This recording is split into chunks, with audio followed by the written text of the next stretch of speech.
Perception is not passive, it's architecture. And some myths weren't made to explain nature. They were made to distract from it. For centuries, the hyena has lived in the margins of our imagination, labeled a thief, a coward, a scavenger.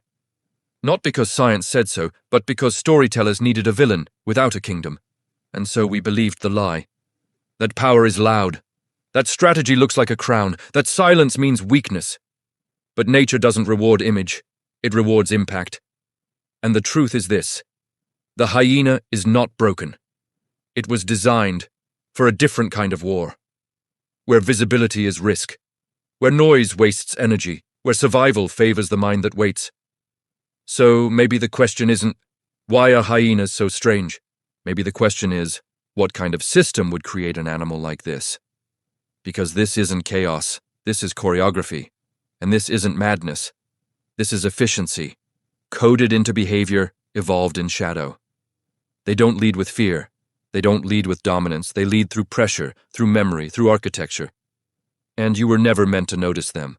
That was the brilliance of the myth. But today, we open it again. Welcome to EcoEdict. The crown was never theirs.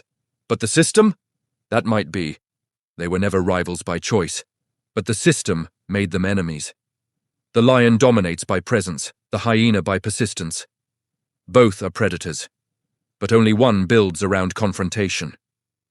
Hyenas calculate risk like currency. A single misstep costs them not just food, but reputation. Lions attack with momentum, hyenas respond with structure. But when these forces collide, it's not chaos. It's negotiation, in violence. A kill on the savannah is not a trophy. It's a declaration, a message. We had the numbers, we held the line. But even when they win quietly. No roar, no crown, just control. And sometimes, the lions don't even show up. Because even they know there's a cost to everything, and hyenas have already done the math. They look chaotic, they sound unhinged. But the chaos is camouflage. The hyena clan is not a mob, it's an engineered hierarchy. Every member has a rank, every rank has a role, and every role is enforced. It's not dominance, it's orchestration. The matriarch doesn't command through fear, she governs through access. Power flows through control of resources, not brute force. There are no elections, no voices, just results. To rise, one must observe, adapt, inherit access.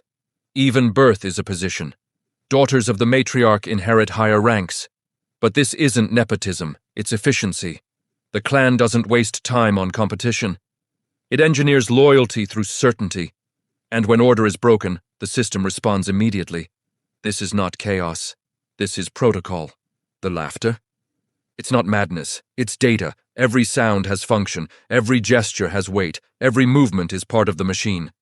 To outsiders it looks wild, but to those inside it, this is architecture.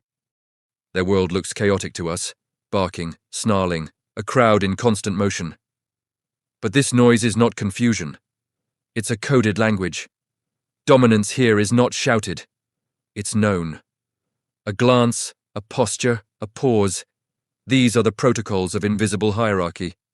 While lions roar to assert control, hyenas control by remembering. Each member knows its place. Not from fear, but from pattern. Their social code is written in memory. Long-term, relational, predictive. They don't enforce order with punishment. They maintain it with precision. There are no tyrants here. Only regulators of tension. Even aggression is a tool. Deployed not in rage, but in ratio. They measure power in memory, they reward stability. To survive here, you don't need to dominate, you need to understand. This is not chaos, it's calculus. They are not just chasing, they are computing. Every hunt begins with silence. Not fear can but calibration. The clan doesn't move as a mob, it moves as a system. No single command is given. Roles emerge through context. Speed is not their weapon. Pressure is. They isolate, not by force, but by time. Then comes the pivot, not a frenzy, but a decision. The algorithm executes. One distracts, two flank, one severs the path. If the hunt fails, it's not chaos. It's data. Next time they adapt. Different flank. Different signal. Same goal. This isn't brute force. It's behavioral programming. The wild doesn't reward strength. It rewards the algorithm that lasts.